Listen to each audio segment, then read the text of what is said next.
welcome one and all to this week's episode of The Síle Show. Success, my dear friends, as we all know, leaves a trail. Not just in the careers we build, the businesses we lead, or the opportunities that come our way, but what actually happens when pressure enters the system in work and in life in general. Mission statements and strategy documents are one thing, but culture, like the butter coming through the champ, is what actually shores up what happens next in those all-important moments that matter when contrast enters the equation. It's what people actually do when decisions have consequences and conditions are not necessarily ideal.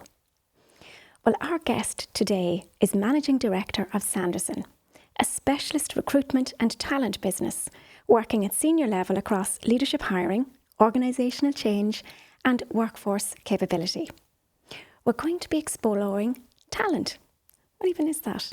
Transformation, identity, and what it really means to understand people and performance, both within organisations and within our own lives when everything is tested in real time. Ultimately, it is, of course, how we respond to experience, particularly when circumstances change, that defines what comes next. And so, without further ado, Donal O'Donoghue, the heartiest of Síle Show welcomes to lovely you. Thank you very much. Thanks for having me. It's great to meet you at last. So, by way of introduction, will you take us back and introduce us to young Donal? What were the influences, the people and the places that sparked your interest in talent management and probably organisational development? Oh, well, early days. So I grew up in South Dublin, in Glenageary. A very normal background, I would have thought. 1980s growing up. Mum and Dad both worked. Two older sisters. And there's probably 6 years between myself and Michelle, 8 years between myself and Josephine. So I think when there's that little bit of an age gap, you've got the eldest sister who's kind of put into a paternal role with mum and dad working full time. I think I was probably fairly rebellious and fairly difficult to manage in the early days. But very, very normal background growing up. By secondary school, didn't really know what I wanted to do. Probably one of the biggest things that kind of influenced my early life was getting involved with martial arts, which was pretty big in the 80s in Dublin. And I suppose there was that combination of going through secondary school and training at martial arts and going around and competing in all the tournaments around Dublin, which were pretty wild in the 1980s because the martial art that I got involved with was taekwondo, but you'd go to these competitions where you'd have people from karate and kung fu and kickboxing and taekwondo that were all kind of thrown in together with very little or very mixed rule systems. But it definitely built up quite a bit of resilience. But yeah, they were the kind of early formative things. In terms of the career and what really influenced getting into talent and recruitment, one of my good friends growing up, his mum, who is a brilliant lady, was a partner in an executive search firm. So when we were in secondary school in the 90s, and I'd be over at his house, I used to hear her having calls with senior executives. And because there was no mobile phones. So if she needed to talk to somebody about maybe moving from company A to company B as the chief executive or as the CFO, she'd have those calls on the house phone in the evenings. So we'd be sitting in watching TV or making a cup of tea in the kitchen. And I would hear her talking to somebody about the strategy of this particular company and why it might be a great move for them to move to another company. And I was always so impressed that she could be having a conversation one day with somebody from an engineering company. The next day it could be technology. The next day it could be food manufacturing. And she seemed to be able to speak so eloquently and so knowledgeably about all these different areas. And she was really good at connecting the strategy and the people plan that's kind of required to deliver that strategy. And it sounded really interesting to me. So I think I parked that somewhere in the subconscious to go, that sounds like a really interesting job. And I think going through secondary school, I always thought I'd end up working in sales or marketing because I liked that, I was always selling stuff when I was young. When I was coaching martial arts, I used to, import and sell some of the equipment. So there was definitely that element to it. And the early career, I started off doing really crappy jobs. Like I did door-to-door sales. I worked in McDonald's. I worked as, collecting the trolleys in Dunn Stores in Stephen's Green. And, I always had a bit of a work ethic. I eventually got into kind of telesales, like, selling financial services products over the phone in the early and mid-90s. And eventually an ad came up in the newspaper for a trainee recruitment consultant. And I remember saying to myself, that's the stepping stone to get to that interesting job. And so I applied and obviously got that job. And that was the beginning. The rest, as I say, is history. So then you aligned yourself from that. Are you an award-winning? When you were in university, did I read, as I did my research, that you won a very special, prestigious award? Yeah, I came to university later. I did a master's. I was already running a company by that stage, but I was really lucky to do a master's in management practice in the IMI, which is awarded by University College Cork. And it was quite an unusual one. They used to take a cohort. They don't do it anymore, actually, unfortunately, but they used to take a cohort of 12 leaders. So you could have, on our group, there was somebody from one of the main banks. We had somebody who was very senior in the HSE, with somebody else who was in one of the telcos, myself in the recruitment business, and people from technology, etc. But there was a group of 12 that went through this masters together, and it was a fantastic couple of years where we all took a day or two out of the business to work together on different initiatives. But yeah, I was delighted to win an award for the thesis and that. So definitely you had placed yourself in the right place for you to thrive, which then informs the work that you do since, placing people where they can thrive.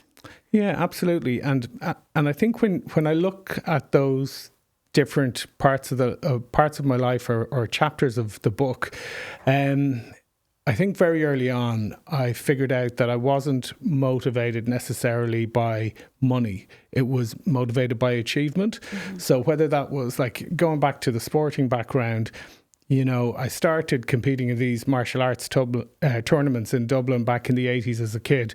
And I probably didn't win anything in the first number of tournaments, but I really wanted to. And then eventually started to win regionally and national titles. And I remember at one stage, the national team walked into whatever the arena was, and it was the men's team, and these 5 people walked in and they had Ireland written on their back. And I remember saying to one of the lads, like, who are they? And he said, well, that's the national team. Like, they're the best. They represent Ireland all over the world. And I was like, okay. So immediately it was like, how do I become part of that national team? And so, there was always that kind of desire to move forward. And I think the same when, starting the career as a very junior recruiter back in the Marlborough Group back in the 90s, it was very much looking at, well, how do I get good at the job, good enough to be able to train and lead other people and coach other people? But, how do I get from being the most junior person in the company, like looking at the CEO? And back in those days, our CEO was just 36 years of age. We had 5 offices in Ireland. We had 380 staff. We were making a pre-tax profit of £6 million a year back in those days. So we had a very young team that were achieving extraordinary things. And I think something was wired into me to kind of say, well, look, how do I get there? Mm-hmm. Not because I want to, make it, and look, doing well in your career, it's obviously good to be rewarded well, but was more about the attainment piece. Sure. And very similar with the masters. There was a great group of people that were working together and studying together, and it wasn't about trying to be the best, but it was about trying to see what was possible. Yeah. And I think that's been kind of the common thread. And then when you go to the podcast, the reason that the Talent Matters podcast was born came down to those similar threads. It was like, well, you look at people in sport and you look at people in business and you look at people's families, and actually the people that have most success and most happiness are usually the people that it doesn't come easiest to. And that was the fascinating part for me. I'd spent 25 years or 30 years interviewing people and really trying to unpick and understand the moments that make people and the challenges and the adversity that they have to overcome to achieve the success. And I think that's the danger with the conversations we have on podcasts and on social media and places like that. We're great at curating all the successes and all the fancy stuff and, all the bells and whistles when things go well. But it's actually the failures, I think, and the tougher times that make us. That teach us so much, you're right. And I suppose that aligns quite naturally with your background in martial arts. So finding your chi even at that young age and understanding who you are, what your energy is, what drives you. As you say, you're not status driven from the perspective of what you can earn, but rather from the impression you can have on people and how you can work well with people to place them, for example, now at this stage in your life,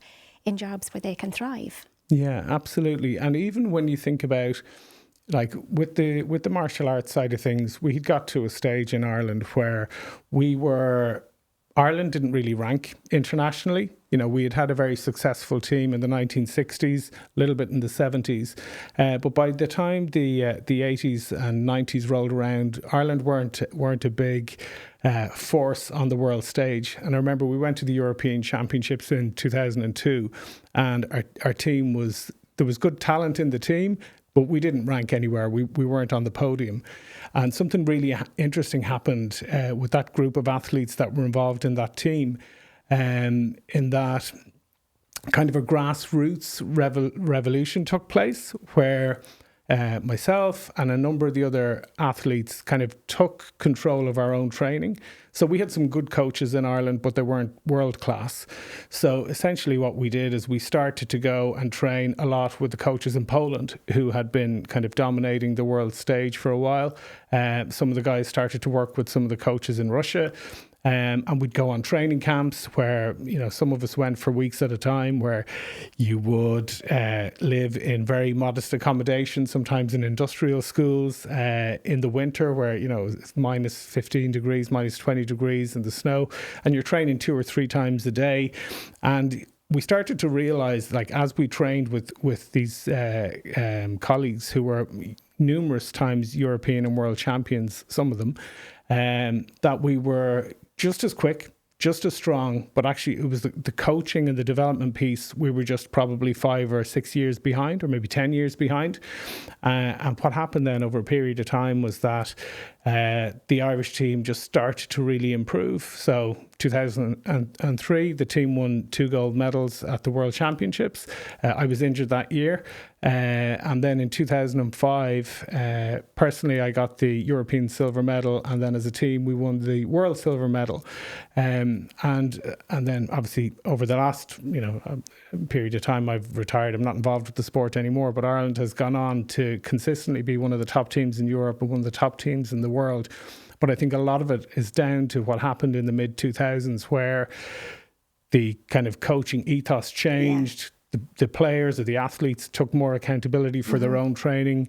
And now there's phenomenal coaches in Ireland. And now the opposite has happened, where you'll see people from countries all over the world coming to random places in Ireland to train, because we've got great clubs around Dublin and Meath, really strong in the Midwest as well. So one of my friends has a club down there in Quinn, County Clare, and you'll see people travelling in from all over the world to train in a community centre in Quinn. So it's been good to see. And it's the values-driven, heart-led, people-driven achievement again. So you talk about having been involved in the coaching at that early stage in your sport. You're involved in coaching now in your business, I presume. Do you still actually involve in the coaching, or is it that you lead the coaching side of things? In the business? Yes. Yeah, absolutely. So our business, the business in Ireland is very self-sufficient. So part of my role now is helping our colleagues internationally to develop as well. Basically, I launched Sanderson in Ireland back in 2015. I went into business with a fabulous person who passed away last year, Keith Daw, who founded Sanderson in the UK back in the 1980s. And I think the reason we went into business together, I'd spent 20 years working in recruitment and developing the ability to run recruitment businesses. And I was introduced to Keith, who had done similar and built a fantastic business in the southwest of England. And he was just at a stage where he wanted to take that business to a more global or more international footprint. So over the past 10 or 11 years, we've kind of developed from now having offices in Bristol, Cardiff, Dublin, Edinburgh, Glasgow, London, Manchester, and then through acquisition we're in Hong Kong, Singapore and Australia. So we're just at that stage of going global. So we're about 500 colleagues now. So some of my role is looking after the business in Ireland and helping the team here, and then part of it is helping with that international expansion and developing our people in different countries as well. Amazing. Yeah. So in your phenotype, obviously right back to the earlier part of the story where as a kid, you could hear your friend's mum on the phone. You knew somewhere inherently that was something that you might like to do at a later stage. Then all of the dots joining up for you at different stages in your life. And probably all coming back to the coaching side of things. So you work hard to understand the craft, you hone it, and then you like to share your knowledge. Yeah, it's how do you pass it on to other people? But it's funny how, the way we all look at the world through our own lens. Well, the person I'm speaking to you about, her name is Mary Fortin. And so her son Philip is a good friend of mine. And we were at a barbecue last year, I think, in his garden. And I said to her, did you know the impact that you had? Because she was introducing me to some of her other family members. And she said, oh, this is Donal and he runs Sanderson. And, she was talking about that. And at that stage, I had been president of the Employment and Recruitment Federation, which is kind of the governing body for staffing and recruitment businesses. And I was telling her the story of how I used to overhear some of those phone conversations and what a huge impression it made on me and how interesting. And she couldn't believe it, that she was completely unaware that I would have paid any attention to those phone calls when we probably should have been in studying for our exams or playing video games or whatever we should have been doing.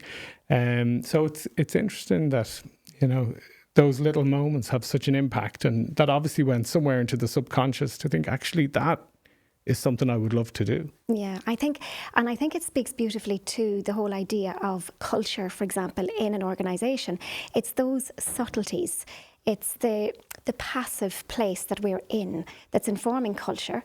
So like you were playing games, but behind the scenes you were also listening. You were in your environment and passively picking up on what was going on around you. And it happens in organisations as well. So if you're going to place people very carefully in an environment that they can thrive in, you are probably going to pick up on the culture of the environment. And I know that you have different branches of your business now where you do the onboarding as well as just the talent pipeline. So I think, it speaks in a very complementary way to what sounds like your phenotype, looking to see what is the best that I can do for people in this, not just how can I progress this for me. Yeah, and it's interesting because if you think about the whole idea of recruiting people and talent, usually what happens is there is a gap in an organisation where they say we need to bring in a new person for finance or for marketing or whatever it is, and you'll get a job description or a job spec that kind of lists out what the key responsibilities and what the qualifications were whenever that job spec was written. So some of the specs might go back 5 years, 10 years, and the world of work has changed. So in our business, we tend not to work from those job specs.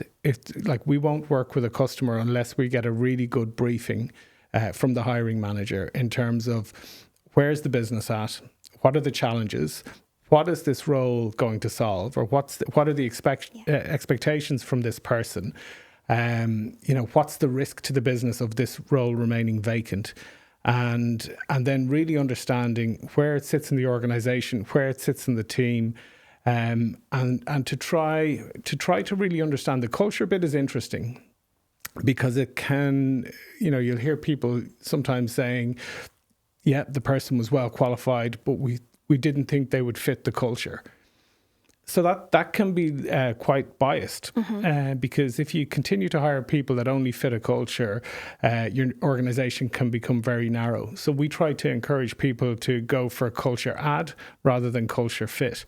And, you've got all those biases as well that, when people are interviewing, we tend to want to relate to people. So in the old way of interviewing, you'd have people go in and try to build a rapport to put somebody at ease. And they'll have conversations, where are you from? Where did you go to school? And they're already starting to make judgments and relate before the interview has begun. Whereas actually best practice is to give everybody a level playing field, to have a number of competency-based questions that each candidate is going to answer, to give everybody an equal opportunity to really perform at their best. And of course, then you can probe into it.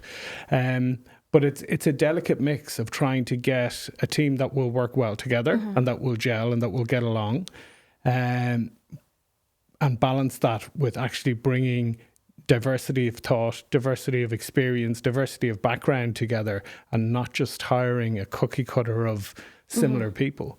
Like, I remember, if you think about it from organization behavior kind of theory, the two main models that we were using years ago when we look at personality types, bringing them together, is we were using either big five-factor analysis or disc profiles. And back in the early 2000s, when we were using disc profiles to hire recruiters, we thought we wanted everybody in the room to have high levels of dominance and above average inducement and influencing skills. And what actually happened was we just put a load of bulls into one room where you had all these high D, very dominant people falling out with each other, and it just didn't build a balance. So as I look at how we do things now, there's far more diversity. So we'll have people in the organization that are very driven and very dominant, that might be good in some of the kind of business development type roles. And then our account managers or our APM teams, they'll tend to be the high I people, the people who are really charming and interested in people and gregarious by nature. But you also need the really conscientious people that are going to do a lot of the back office stuff. So it's, how do you build an organization that's got all of these complementary styles and personality types, and just bring them together and create a culture where they can thrive?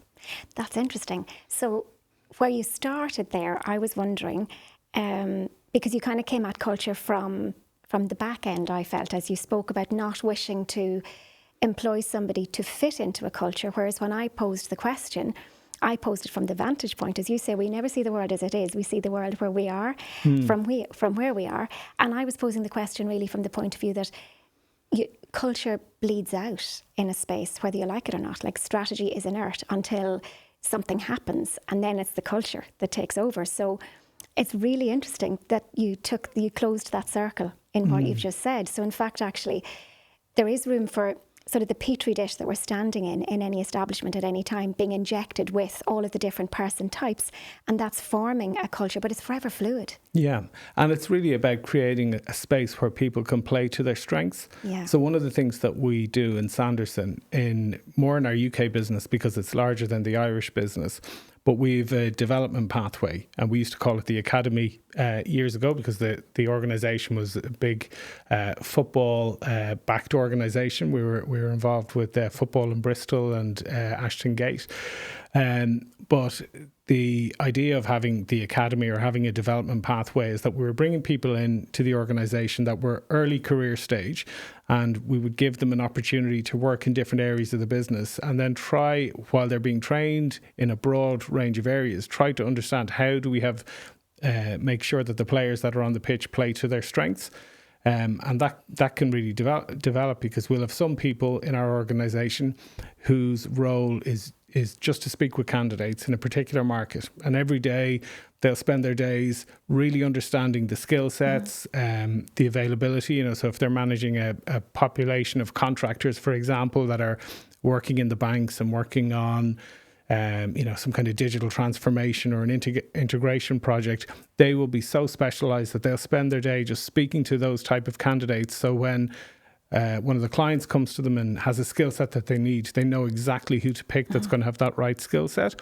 And then equally, we'll have maybe the more extrovert type of colleagues who'll spend more of their time developing business, who'll be out meeting new customers, talking to them, understanding where their business is at, what are the challenges, and figuring out, okay, well, what are the likely recruitment needs that are going to come down the track? And when those needs come into the business, they'll then feed that into the delivery team, who will then have the candidates ready to mobilise. Perfect. I love it. It's great. And there's such a market for it still. Although, as you say, the architecture of work has completely changed. You know, nothing is as it was pre-COVID. Well, I'm sure you can speak more to that point than I. But I'm wondering, what do you think in relation to that then, regarding the new format of hybrid, people back to the office? Do you feel we're getting bang for our buck now since COVID? Are people, you know, the whole 4-day week, the genius day, have we? I think we've seen a kind of an ongoing arm wrestle for the last 4 years. So it's really kind of 2022 to 2026. 2022 was an interesting year because there was so much pent-up demand after COVID that a lot of businesses were doing really well, and there was a lot of hybrid working, and that almost created a false positive. And at the time, there was quite a lot of people talking about just changing to a 4-day week, and there was legislation in some countries talking about either working a 4-day week or working 5 days hours within 4 days. And nobody's talking about that anymore because the market has normalized a good amount. We've had all the challenges that we're aware of internationally with geopolitics and different, energy crisis and the cost of living crisis and the housing crisis. We've got so many crises going on. And really what we're seeing now, when we look at our customers, the most common or the median are organisations that want 50% attendance in office and 50% will allow 50% remote. So 2 to 3 days in office, 2 days this week, 3 days the next week. That seems to be the most common. But I do get a sense that at the leadership level, at the C-suite level, there is a desire to see more in-office attendance because it's, the premises is one of the largest costs on the P&L. And there is a sense that it's difficult to manage productivity when people are remote. And I was speaking to somebody recently in their organisation. They've got the 50% requirement to be in office, but the challenge is, they've got a 50% requirement to be in office, and they've enough desk space to facilitate 50% of the people in the office at any one time. But the problem is most people want to come in Tuesday, Wednesday, Thursday. Nobody really wants to come into the city centres on a Monday or a Friday, so it doesn't work. So they're now having to mandate, you have to come in on a Friday or you have to come in on a Monday. So I think it's a bit of a balancing act because even if the employment market has slowed down a little bit, we're still in a market that has full employment. And if an organisation looks to hire talent and they're very strict on wanting 4 or 5 days in the office, the pool of candidates that they can choose from is very restricted. It's very small. Are people as selective as well, that? it's the first question. So we've got something that's happening at the moment, which is the EU Pay Transparency Directive, which means, every job ad is going to need to clearly outline what the salary band is. So that's going to create a situation where if you see a job ad that looks interesting to you and you're happy with the money and you're happy with the location, the next question that everybody wants to ask is what's the approach to hybrid or what's the work pattern? Because, once you take the hygiene factors out of interesting work, good company, good compensation and benefits, if there isn't a flexible approach to hybrid working, that has a huge impact on childcare costs for people that have got kids of school-going age. So it's a deal or no deal thing. If somebody's inquiring about a job and you say it's 5 days in the office, your candidate pool shrinks dramatically. So it's still about balancing those kind of needs between the employer and the employee. Isn't it amazing how things have changed? Who knew? Because prestige positions have changed as well. Previously, barristers and solicitors and were all on the top earners and they could command and demand, I suppose, more or less anything they wanted, but not really the case anymore. Everything has changed there as well. AI can interpret a lot of legal documents. So people are having to be very creative about how they use their skill and their talent. And I presume then talent pipelines have changed for you guys as well. Yeah, I mean, the AI thing is really interesting because it is a phenomenal tool in terms of optimizing our time. But it's prone to hallucinate. Absolutely. What was I going to say? Hallucinations. Yeah. So I don't know if you saw the content, but there's a panel of 3 judges talking to an attorney in the States, and he's there quoting case law, and they've had to tell him like none of that case law exists. So in that case where the AI was prompted to give a solution, couldn't find a relevant answer, it actually Makes it up. Yeah, I know. So there's definitely opportunities and challenges with it. What we're seeing is that, interestingly, the entry level layer in organizations is becoming smaller. So that means that, like, if you think about graduates going into some of the consulting firms or finance practices, the number of graduates they're hiring is less. Because AI is able to remove a lot of the admin heavy, repetitive roles. But that has a knock-on effect on the talent pipeline, because if you go into an organization as a grad, or if you go into operations and customer service, and you learn the business from the grassroots level, that's where a lot of people were promoted into, executive positions or junior management positions, have started to develop. And actually, that's where you tie it back to the working pattern, because if you're in an organization like that and you're getting experience and you show a bit of aptitude and a good attitude, well, then you're more likely to be invited to come along to this meeting or work on this project. And if you're somebody that's working or that's heavily focused on working from home all the time, you don't get those opportunities. So there's a balancing act there that we've got to watch with AI. It's like, are we still getting talent coming into our organizations to develop upwards? And then if the talent is coming into the organization, are we having enough face time with that talent to actually help them to develop? Because that's the gap. That's where the gap analysis comes in, because people are so invested when they get in at that grassroots level. They're not just taking a lead, they're offering a lead because they become so invested. Well, you'd like to think in the majority of cases there's a greater chance for that. And then you've got a chance for, customer service excellence beginning on the inside in the staff room. You've more involvement, as you say, when there's that lovely collegiality and connection, which can't be replaced by AI, and it can't be replaced by hybrid work. It's just not the same as the people's part.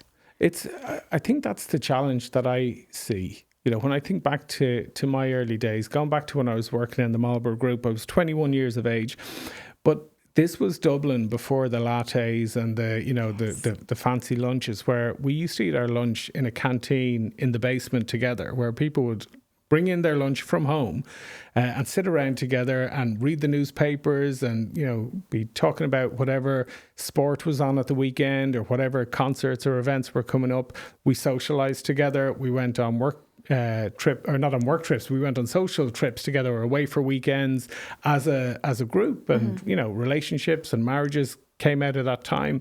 And I just wonder about the people that are starting their careers now.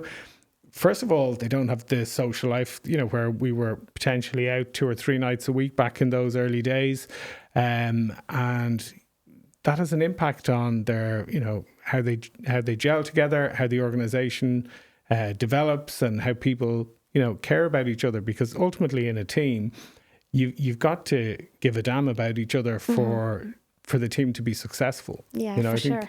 I talk about internal EBITDA because I can see that it's so, I won't say easy, but it's a really good metric to be able to measure the core financial value of the business outside of the external inputs.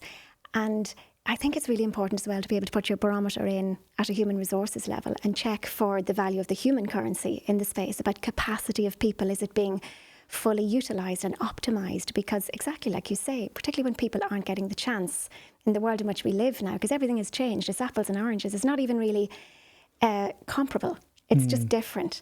And so we have to build a model of work around that is equally connection-based, because we're still pack animals, we're still human beings, and we thrive when we work together. Absolutely, and that's where, when you talk about culture and engagement, if culture is sometimes defined as how things are done around here, engagement is how people feel about how things are done around here. And that engagement piece, I think, is so important, because a team that's engaged, whether, as I said to you, our team some are based in Dublin, some are based in Bristol, in London, and farther afield. But when an opportunity comes into the business, we will always look at where is the best, or who's the best person placed to develop this opportunity. And that doesn't matter if you're sitting in Manchester or Bristol or Dublin or farther afield. But only by working together and having that level of engagement can you have a cohesive team that's based across multiple locations. Yeah, and different things even. Like I work with so many people who are in that model of hybrid work, and yet, particularly youngsters, they love the fact that then the company are involving in a sponsored run, let's say, and they're going to be meeting then the guys that they've been in Zoom meetings with. Yeah. And they're excited about that. And they get, a cup and a T-shirt and a something. It's very basic in terms of their big salaries and the lovely, well-remunerated positions that they're in. But it's the human piece. Yeah, absolutely. And it is so, that hasn't changed. Yeah. So much else has changed, but that hasn't changed. Yeah, it's true. And it's funny, I was at an event recently with a colleague that I've worked with for years, but it was the first time that we'd actually met in person. And she was taller than me. And I'm relatively tall, so it's funny how you can build a rapport and you can work together, and then you realize that you think you've known each other for years, and then you realize actually this is the first time that we've met in person. But it's and it's totally different. It is totally different. There's a lot that you can decipher when you're working with somebody in Zoom space. There's so much, even on our Teams meetings, and we're all contributing and we're in breakout rooms and we know a lot and we're very on task and we're effective in what we do. When you meet somebody, the space between you is never empty. It's filled with energy, and that energy tells a story. Absolutely. And the story then is interpreted by each of the people from where they're at. Exactly back to what you said earlier. We do not see the world where it is, we see the world where we are. And I think that's the human piece that has the huge potential to make business thrive or not. The stagnancy happens, I think, when people don't feel seen, heard and valued. And that's an occupational hazard if you're not being seen in the flesh. Yeah, and that's where businesses can experience challenges. And I think the other area then, when you look at the people within organizations that bring all of that talent to work on a daily basis, I think the other risk for organizations now in the hybrid world of work is not having a clear pathway for somebody. Because if you think about in the old days, when you started, say for example, you started in a job as a graduate, you went in, you learned how to do the job, and that might take 6 or 9 months to be effective. And then you have a couple of years of productivity, and then you start to develop, do I become a team lead and start to coach other people at how to do the job? Or do I move more into an individual contributor type of role? And then depending on what you're good at and what your aptitudes are, opportunities present themselves, because maybe you get involved with a project, or maybe you get a chance to go and work in a different office. And I think the challenge for organizations now in this hybrid world of work is that there are less opportunities like that for people, because they're less visible when they're working from home. And if they're less visible, and that means they sit for longer than they naturally should in the role that they're in, they start to feel that there's no progression. And we are inherently wired to want to progress and to want to develop. Otherwise, you stagnate. And I think if you start to plateau off, then that's when there's disengagement, and that's when the CV gets updated, and that's when you start looking on LinkedIn and all those other places. And the company is missing a trick there then, because, talent retention is a really important part of your success. And you need, I suppose, where possible, to have somebody whose role it is to keep an eye out and do the emotional needs audit and check that our people are being stretched. Yeah, it's a tricky one, because some of that responsibility has to sit with managers. A little bit of it has to sit in the human resources department as the talent management function, in terms of having talent mobility to say, look, if we've got somebody that's doing a really good job here, they may be suitable to move to another office or move to another team. But the big risk for organizations, if you don't have that career framework in place, is that you spend a couple of years training somebody who you thought was great for your business, and you're training them to move to another organization because you didn't have the foresight to put a roadmap in front of them to say, look, if you continue to progress, this is what's possible, or here's what you have to do to move up to the next level, or here are the things you're doing well, but actually these are the developmental areas that you need to work on. And if you can do this by this period of time, or if you can achieve these targets, this is what's available for you. And I think if I know you've had people on that talk about manifesting, and I personally hate the word, but I do believe in it. But I like to think of it more as goal setting and kind of putting a goal in front of somebody, mutually agreeing what that goal is, and watching and helping that person to make those little micro steps every day towards that goal. Yeah. And if you don't define what the goal is, well, then you've got no chance. If you don't set the destination, you've no chance of getting there. For sure. But if you can co-create that destination, and that person can make little steps every day or every month, then good stuff is possible. Sure, and they're self-motivated then, which is really important. The carrot and the stick can only work to a certain extent. You need the person to be self-driven. And the carrot and the stick is a great way to say it.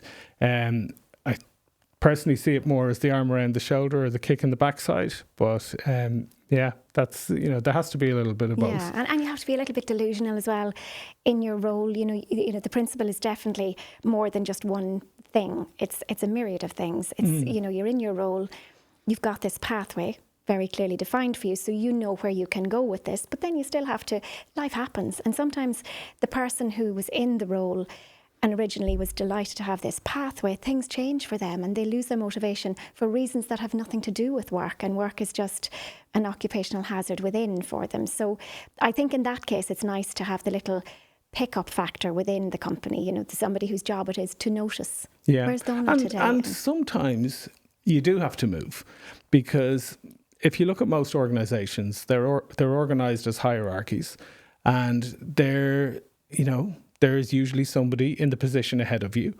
So it's about additionality. So if you can create something more, if you can create more business or more revenue or a new division or a new product, well, then there's room for you to grow and to move up. But sometimes it's not in your boss's interest for you to move up potentially into their role. So sometimes the answer is that you do have to move to a different company. Because the other thing that you have to look at is, I suppose, the difference between capability and competence. Because sometimes you'll see job specs that say, we need 7 years experience. Well, why measure capability in terms of years of experience? You could have somebody that's been in a role and done very little for 7 years, or you could have somebody that has absolutely knocked it out of the park for 3 years. And I would rather have the person with 3 years really strong capability than 7 years experience. And one of the things in my career very early on, I talked to you about spending time in the Marlborough Group in the early part of my career. The very first recruitment job I had, though, was a very small recruitment company. And it was a guy who was moving back, an Irish guy who was moving back from London to Dublin, and he opened a very small recruitment company. So there was him, there was me as the trainee, and there was somebody doing some admin for us. And what happened in that role was that I got to see somebody who had run a very successful business in London, building it again from scratch in Dublin. And so working in a very, very small, very small office with no windows, side by side, was a really, really good insight for, I suppose, it gave me good insight and good visibility of how to get from the very basic way of working when you're working junior roles to somebody who was placing CEOs into investment banks in London.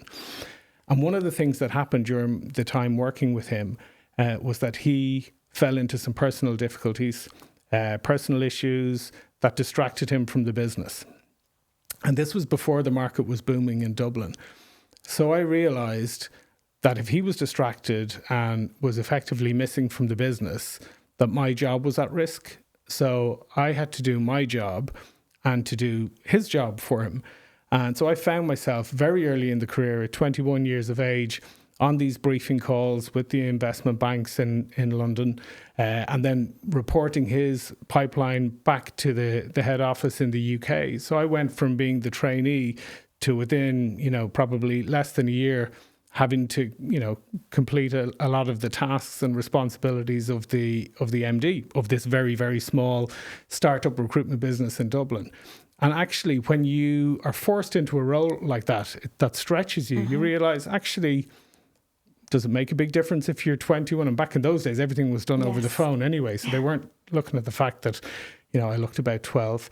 And you just realize, we're capable of far more and far earlier in our career than a lot of the time than our companies give us or our organizations give us credit for. So one of the things I try to do when I work with people or when I bring people into the business is to expect a lot from them and, hire smart people who want to work hard, give them some good training, but rely on the fact that they're smart and capable and that I fundamentally believe that people want to do a good job. And then stretch them. And then let's say, okay, let's see what you can do. I love that. I think it's really important for people to feel believed in. Particularly, the flexibility piece is fantastic. So just being able to be agile just because the previous conditions might have suggested 3 years experience. If you see potential in somebody, that you're willing to take a risk on them and you're willing to believe in them. I think if people can hear, I believe in you, borrow my belief in you until your own kicks in, try it out and I'll check back with you in 3 months. It's rocket fuel, I feel, for somebody who has, as you say, the potential and the competence. And after that, then they'd have to put in the hard yards. Yeah. But it's in it for them. They know then what's in it for. They've got skin in the game. Exactly. But then you've got to balance that with how organizations work. So if you're a hiring manager in an organization and you say to your HR team or to your recruitment agency, I'm looking for somebody with these skills and this experience, it's all about the brief. Because if your HR colleague or if your agency slavishly follows what's written down on a piece of paper, on the job spec, rather than really looking at what does the role need, what are the key deliverables, is the sectoral experience really important? Like if you're hiring for a role in a bank versus hiring for a role in a fashion brand, does it really make a big difference? Like somebody that's got the right background and right qualifications should be able to change industries, relatively easily. But so often you'll have people in organizations that think, we only want to hire somebody from a direct competitor. But actually the fresh thinking could come from a completely different industry. Sure. Well, is that where you guys come in then? So you have, if you team up, if a company employ you, you're asking them, I suppose, how much bandwidth you have. Would that be right? And you get the autonomy then and the volition to make the choice and they have to believe in you. Would that be right? Well, we operate more like, okay, so if we take a brief from an organization and they say they want to hire somebody with a particular skill set, what we will try to do is we'll try to give them a range. So a range of people. So the shortlist is usually 4 or 5 candidates per role. That will give them the 4 or 5 people that we believe can deliver the role. And we'll give them a range of people within the salary band. So they can see what's the value proposition. So what do they get in terms of previous experience and capability at the different price points? And we'll take their steer. So if they say, no, we really need somebody that's got sectoral experience, because sometimes if you're hiring for the banks or an insurance company and they're regulated entities, they've got to be familiar with the legislation. Sure. Sometimes that's too much of a bridge to cross in terms of somebody from a completely different sector.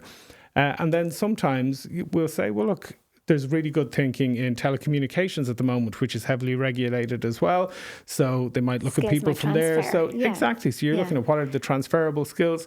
And then sometimes you'll just throw in a curveball as well of somebody that's done brilliantly in a completely different industry. And you just pick that up. Absolutely. And then sometimes that's the person that will be appointed.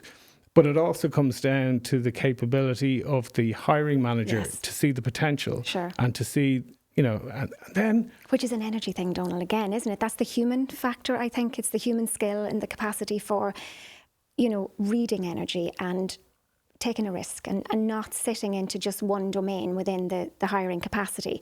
Genuinely taking a risk on somebody sometimes. Tell me this, is age a factor? Is it, has the age range changed in hiring? Can people be overqualified?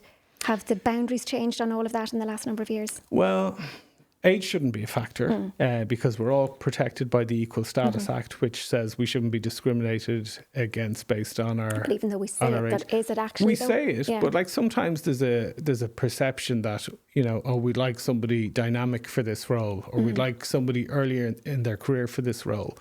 And sometimes that can be code for we'd like somebody who doesn't have a very high salary expectation.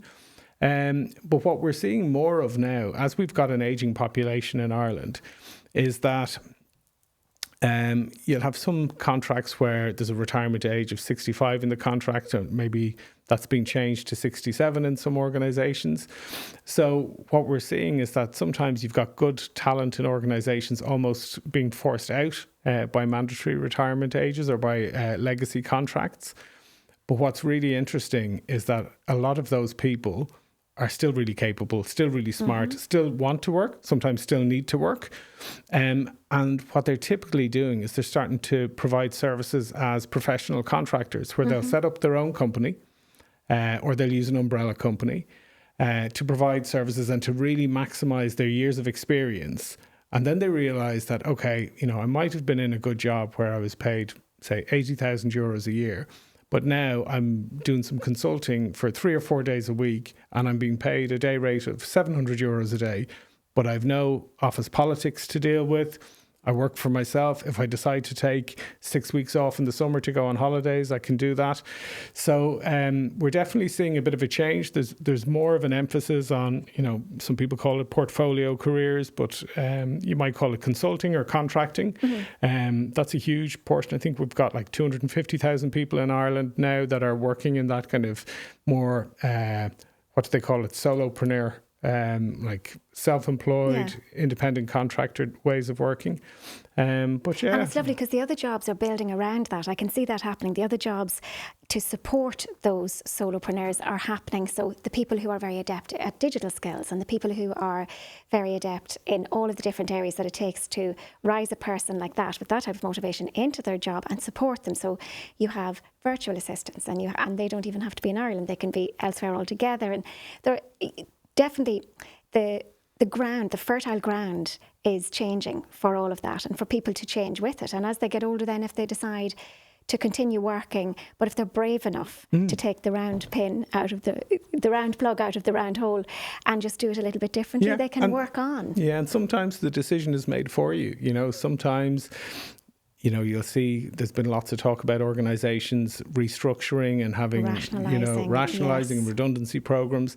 And sometimes, you know, that can be very challenging to deal with. Anyone that's gone through a redundancy will know it is a horrible feeling, that loss of control. Like I remember I had a redundancy, I think it was 6 weeks before my second daughter was born. And it was right in the middle of the global financial crisis. You know, you're in a job, everything was going well. And when the global financial crisis hit and the world stopped trading, and then suddenly you're realizing, hang on a second, your employment is going to end, and there were no jobs happening at all at the time. And there's a small child at home, new baby on the way, and you're going, oh my God, how do you manage that? And how do I come back from that? They're some of the moments that really make you, aren't they? And well, that's a lovely way to look at it. Again, in your phenotype, that's how you looked at it. It is how we respond to these things. How we respond to experience is what grows us or throws us at all the different times in life. Now, when you've mentioned your little girl, talk to me then, segue into personal life. What about your sporting background and your personal life and how that aligns with your work, how your person type shows up the same in personal life and how the adversities grow you in your personal life? Yeah, well, I think like anyone, probably in my earlier career, it was more about identity than anything. So I think go back to the sports, the identity was wanting to be the champion or wanting to be on the national team or wanting to, you know, win a world or a European medal. And I was hardwired into that identity. And then that phenotype, which is a new word for me, I'm not familiar with it at all, but I'm understanding by context. And that kind of translated across to the workplace. It was like, okay, well, how do I get good at at the basics of the job and maybe training other people or building a division or building a team. And then ultimately, I'd like to become a director. I'd like to become the managing director. What are the skills that I need to develop to achieve that there? But meanwhile, the reality was that the personal life wasn't going so well, you know. I think the decisions that you make about relationships earlier in your life are not necessarily the ones that see you all the way through. So definitely as the career and everything else was going well, I was dealing with a marriage that was failing. And anyone that's gone through a divorce will understand that it's a horrible situation to go through. It's so adversarial. Mine went from, separating in 2017. The divorce only finalised in the beginning of 2025. So there's years of all the conflict that goes with divorces. And the damage that does to relationships within the family and relationships between the parents and the children, because you'll, in our case, have one child that aligned themselves with one parent and the other child aligned themselves with another parent, and then periods of estrangement, which is very, very difficult to deal with. And, I know you've talked about grief with some of your guests, but I found what was really difficult for me as a dad was I found myself grieving for my youngest daughter, who's estranged from me because of this high conflict divorce that I found myself in. And that's a really difficult thing to do. And I think as a man, we probably have a bit of a reputation for internalizing a lot of that. And, the day job still needs to be done. The bills still need to be paid. Yet you're grieving for this child that you adore that you're just not seeing. So really, really difficult period of time before the sun came out. Yeah. And the sun came out. When I met Leanne, which was a pretty incredible moment because, and I've talked about this before, but we were very lucky. Most people that start relationships now start them, online or through dating apps or whatever. But Leanne and I met in person years before we were ever together.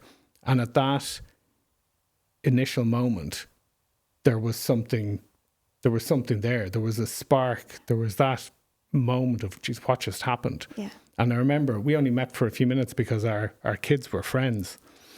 And we introduced ourselves to each other. And I remember walking away going, God, why couldn't I meet someone like that? Having gone through, a marriage that had failed and all that goes with that. I remember walking away and thinking, why couldn't I meet someone like that? And it was only 5 years later, when timing was right for both of us, that we got together. And I've said to a couple of people recently, the funny thing about it is I never fell in love with her. I always loved her, from the moment. Oh. From that moment, yeah. I love it. So we're very lucky because we have a blended family now. Yeah. So we have 4 brilliant daughters. Well, I have 3 stepdaughters and my daughter Callie that are with us. So from the age of 9, 13, 16 and 17. And the blended family thing is good and it's different. And there are challenges with it, of course, as well, at different times. But yeah, really looking forward to it. So we're getting married on New Year's Eve.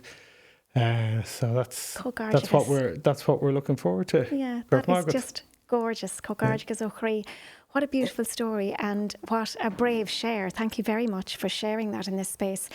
I'm prompted to ask whether or not you've repaired relations with your other daughter. No, not yet. Okay. Not yet. It's a work in progress.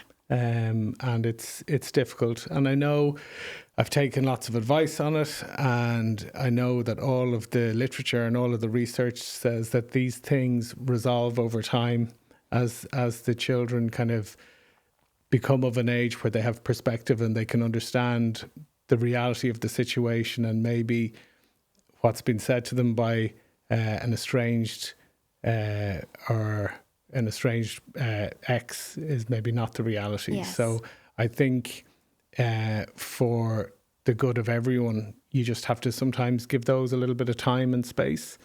So I'm hopeful that that we'll in divine time. In time. You're right. There are so many things that we just can't attach to the outcome. We have to bring our good energy to the space, and particularly when it comes to our children and the things that break and are so fractious with our children. The huge love we have as parents is what sustains us to just sit back and wait. And it can be heartbreaking and back-breaking and pocket-breaking, because sometimes I work with people who are so devastated and that they have to put all of their money and all of the time and their effort into trying to get their children back. And the effort doesn't really pay a dividend for many, many years, if it ever does at all. So the big love we have sometimes is literally just do no thing, but do it with love. Yeah, and I believe. think it's about creating a space where a child that's in that situation, you would just want them to know that they're not in trouble and that nobody is angry with them or nobody is judging them, and that when the time is right for them, that they can feel safe knowing that it's okay to love mum and it's okay to love dad. And just because you love mum doesn't mean you have to shut out dad or be angry at dad. Because one of the things that I learned through the divorce process, which, as I said to you, it went on for years, and you see a real mixed bag. You know, you see good judges, you see bad judges, you see, good legal teams, bad legal teams and all that. And one of the judges that I dealt with at one stage, he just said, you know what? These high conflict divorces are ridiculous because, people have relationships. Sometimes relationships end and people move on. And if you've got an ex who is very angry now that you're happy in a new relationship, or happy that maybe you're in a new relationship and you're getting married, or you've bought a new home, or you're moving on with the next chapter of your life, I thought he was very insightful. He just said, relationships end and people move on, and I thought, he was holding space for the sour grapes that can sometimes... That's kind of how it is, But very hopeful for good days ahead for everybody, because... We can claim that for you energetically, for both of you. Absolutely, let's manifest a bit of positivity out there. And you don't like the word, so let's not use it, but law of attraction is a real thing, because what we put out there vibrationally, we are getting an exact match for that all of the time. Just if we hold space with that, that can be our power and it can be our kryptonite, because we don't want to necessarily hear that about the things that aren't going our way, and there's so many stories that we could subjectively insert there to dispel that argument. But why would we do that? Let's instead look at it as our power and just say, well, if that's the case, this is great. I'm getting this over the line then, because it's a good thing, and I'm going to wait. I'm not going to effort my way in there to scatter it. I'm just going to wait with love. Yeah. It's the vantage point from which you wait that expedites the return, I feel.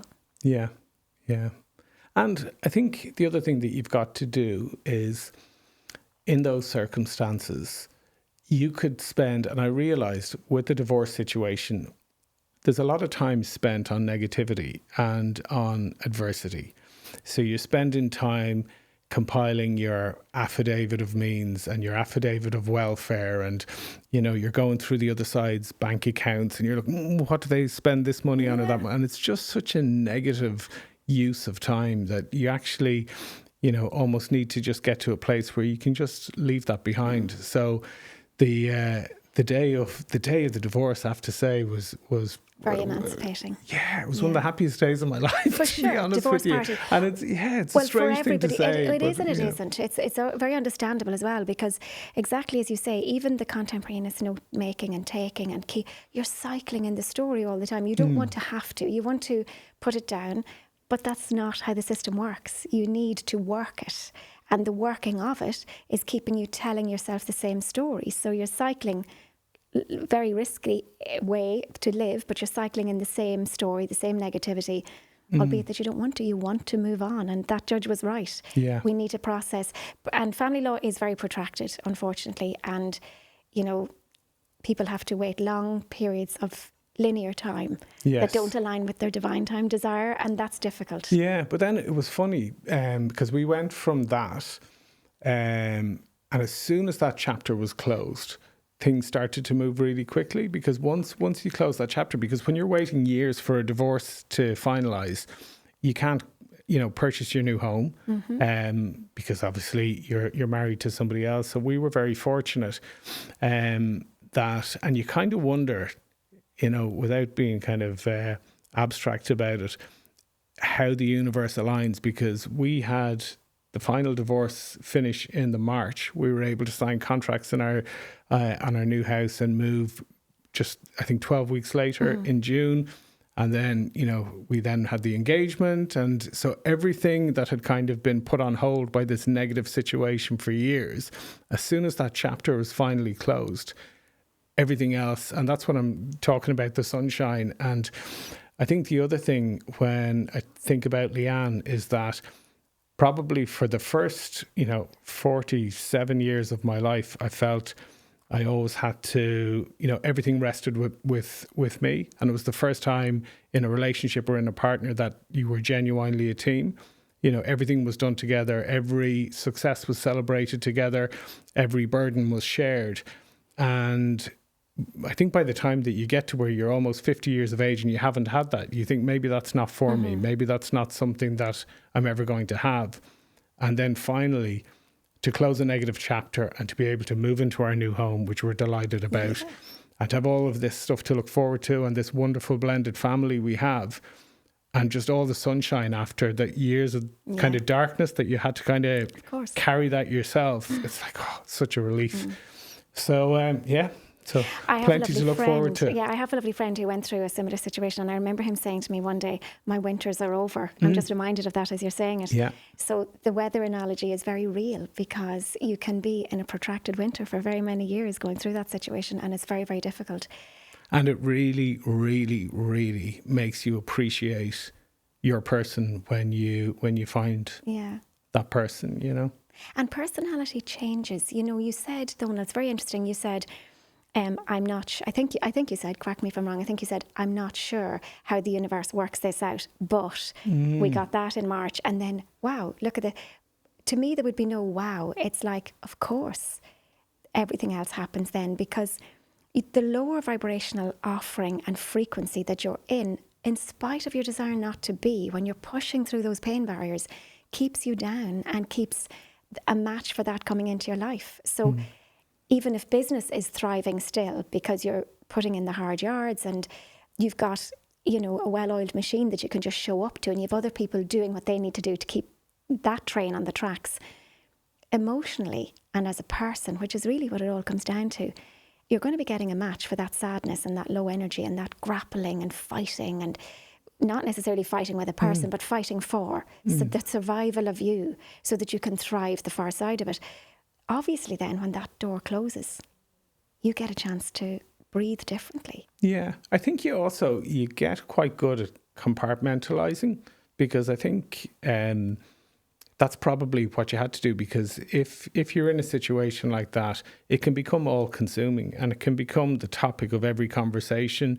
You're meeting your friends for a pint, and some are going through a similar situation and you're sharing war stories, or if you're in a second relationship and you're both going through a divorce, it's incredibly negative that the topic of conversation, if you go out for dinner, is what solicitor's letter came in from the other side, or what nonsense they're trying to go on with. So actually just closing that and compartmentalizing that, and actually being able to just get to the stage where you can have a decent co-parenting relationship with the other side. You don't have to be best buddies, but you can be just amicable on the handovers and have, a reasonable amount of communication about what's in the best interest of the kids. That's all you need. So it just needs people to be grown-ups. Yeah, which is adult. Which can be hard to come by. Yeah, the maturity piece, you're so right. It doesn't happen chronologically for everybody at the same time. It's an experience thing. It's the morning of your life versus the afternoon of your life, I think. And that morning of your life could be for you 20 years, could be for somebody else 60 years. Yeah. I think the acquiring and the learning of our lessons in the morning of our lives gets to the point for us where we naturally feel, oh yeah, I'm done acquiring. I want to be now. You know, the doing can rest off. I want to be now. And you sounds to me like you're in that lovely honeymoon period. That's definitely how it feels, because, and I was saying this to the kids the other day, you've just got to, for me, the mark of success in life is just being grateful and appreciative of what you have in the moment. And I think that's where we're at right now. You know, we love that we were able to move into our new house. We've moved out to the countryside, so it's a much quieter place. And we've gone back, it feels like we've gone back to times of old. Like, everybody says hello when you pass on the street. There's one pub, a couple of shops, you know, a bookie, a church, and that's about it. Yeah. And everybody is friendly. The pace of life is different, but we're still kind of 45 minutes and you're into the city centre, or maybe I love it. You're meeting that lovely need for community and family and intimacy and all of the, like, we have basic biological needs that have to be met, that aren't being met when you're going through an acrimonious separation or divorce. Yeah. They're being eroded and siphoned by everybody, for everybody, unfortunately. It's not, villain and victim will never make your boat go faster. It's, you know, all parties are involved to whatever extent, and all parties are suffering, you know, and it is how you respond to that turns the page or not. But I love for you and for the children that you're in this space now where you're so appreciative. You're probably in a permanent state of practicing gratitude and... Absolutely. Yeah. Every time I pull into the driveway, I'm just so thankful for where we are now. And that affects your physical and emotional health as well. You talked about being on a fitness journey again. I don't know whether or not you took a break from fitness. I don't know, when you referenced that earlier, I don't know whether you meant that you had taken a break from fitness, but you're on a wellness journey, did you? Yeah, I'm just getting back to... training, is it? Back to a little bit of running and back to a bit of jiu-jitsu. I'm too old now for the striking, so all the kickboxing and taekwondo and all that kind of stuff is in my past, because just wouldn't be quick enough for any of that anymore. But jiu-jitsu, which is the grappling art, so a different martial art.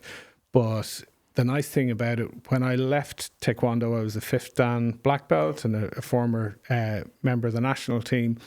So you can't go into a taekwondo club anywhere in the country without, you know, there being an expectation. Yes. And, you know, definitely I couldn't physically do now what I could do 20 years ago.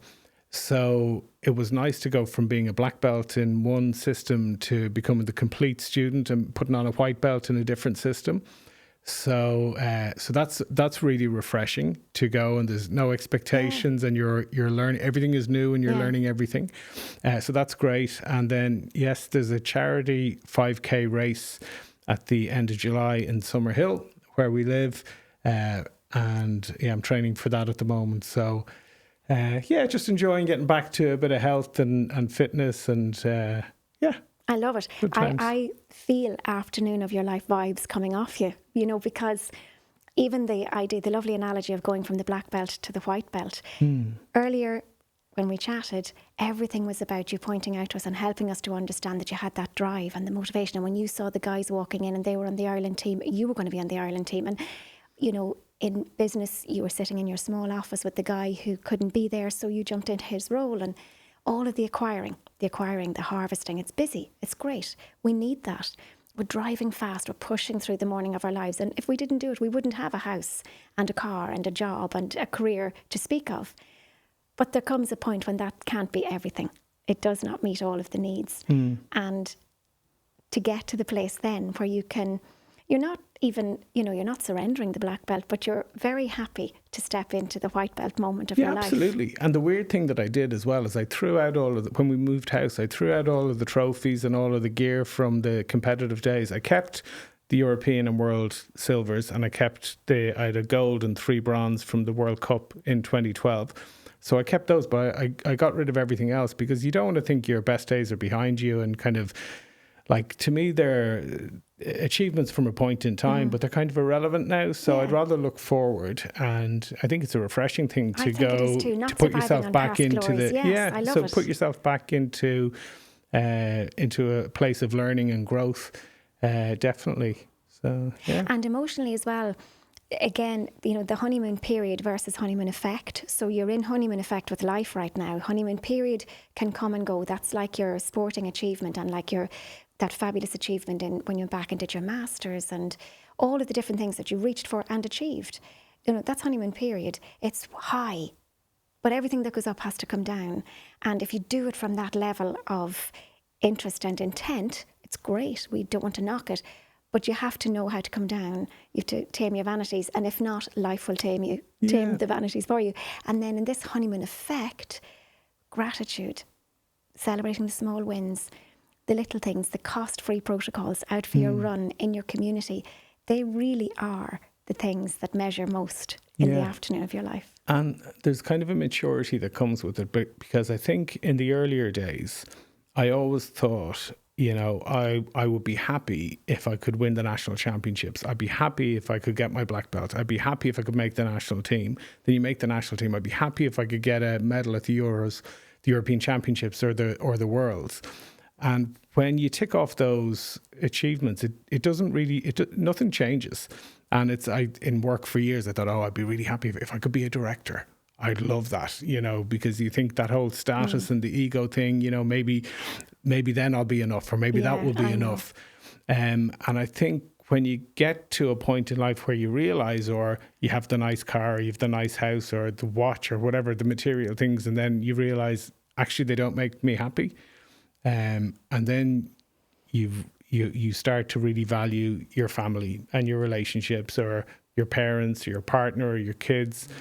And you actually can find the moments that really enrich your life.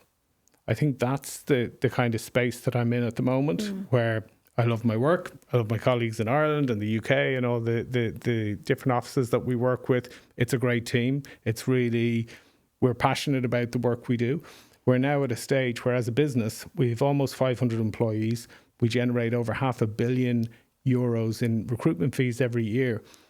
But there are no egos. It's a really grounded, everybody's interested in the work. Everybody's interested in doing the best for the team and for each other. But like no prima donnas, just decent people. Or Donal, I wonder, maybe there are, but you don't see them because you're not there right now.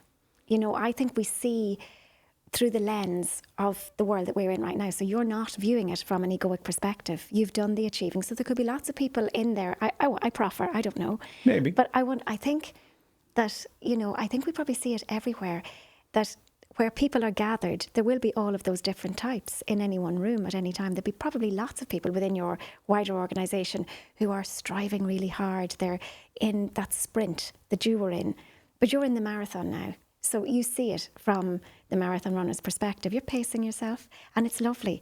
And that's really all we have to do, because when we offer that to our work, that's what we're going to get back. And then our work does really well out of it, because our work gets that from us. Even if it doesn't get that from everybody, it's probably getting collectively what it needs to keep thriving and doing well and keep surviving. So I'm wondering, the legacy piece, I'm prompted to ask you, you probably told the story already within telling that example of how your life has turned around. For you now, what is the legacy piece as opposed to the resume piece? What's the legacy piece for you? Yeah, to be honest with you, it's the family. Yeah. That's all that really matters. I've lost a couple of people recently, an uncle, an aunt who had great legacies in terms of their life and their careers. And it made me think about everything. And I think what I'm most interested in is just if my kids and the stepkids are brought up well, to be decent people, to be happy, to treat other people with kindness. Like I heard something recently, and it was, in 100 years, have you heard that thing? In 100 years, no one's going to remember your name or what you did or how much money you had in the bank or what your job was. So for me, it is the legacy piece is just leaving some well brought up, decent people that might remember you. That's about it. For sure, and they'll certainly remember how you made them feel. And another one like that one, to pull out all the bumper stickers now, plant the tree that you might never get a chance to sit under. So like that putting down the roots for these lovely people to go on and live their lives by in the fertile ground that you've set for them. I think it's a lovely idea. What are your health tips now for people listening? I don't think I'm anybody to be given health tips. Well, you've got a fantastic sporting background and you're back to health, so back from a different perspective. Probably, but I think the tricky thing from the sporting background for me was I competed at 71 kilos, which meant that I used to walk around at about 75, 76 kilos. And during the competitive season, you were really having to watch what you eat and make weight. And then you'd kind of rehydrate and you'd have your fights or whatever.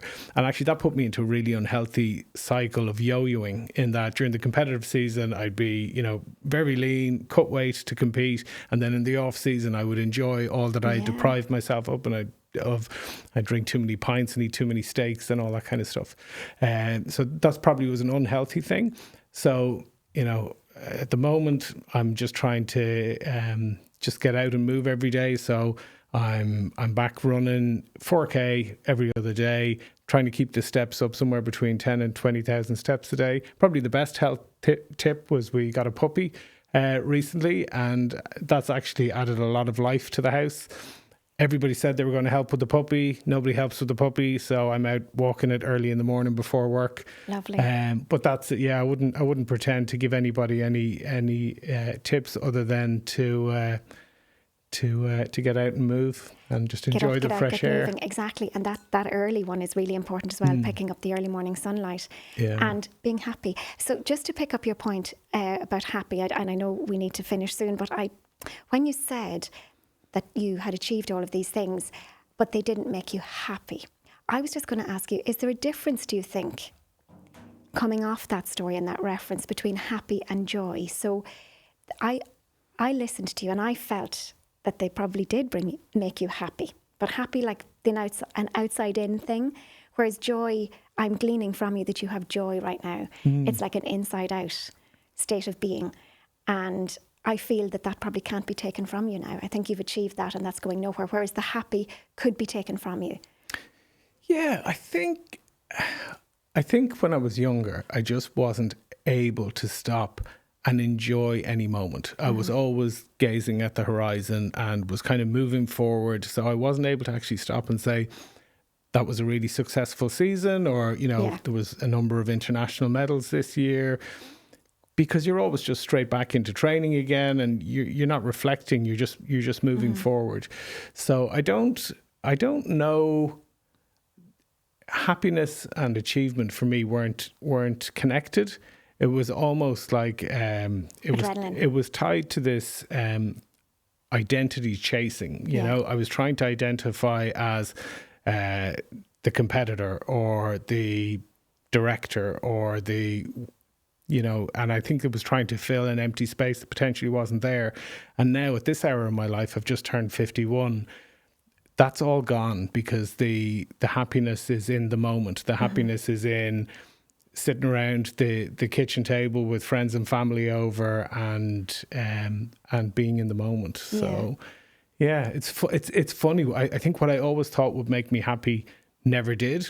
Chasing the next thing and actually just letting that go and just enjoying where we're at. Because I think the reality is none of us know how long we're around for or what's around the next corner between, family and relatives and ourselves. So, that's the kind of Zen place I'm in at the moment. It's just enjoying, what each day brings. Yeah, enjoy in each day. It's fantastic. That's it. Yeah, it's fantastic. Well, we'll probably have to wrap it there. I could talk to you all day. Thank you for sharing your wisdom. Thank you for sharing your personal story. I think there's probably so much in that will give people that are listening permission to look at their lives maybe through a different window now and see, should they slow down and get into their moment more? And would it be the right time for them perhaps to reinvent themselves as somebody who wants to experience joy and doesn't need to keep chasing the dragon, chasing the happy?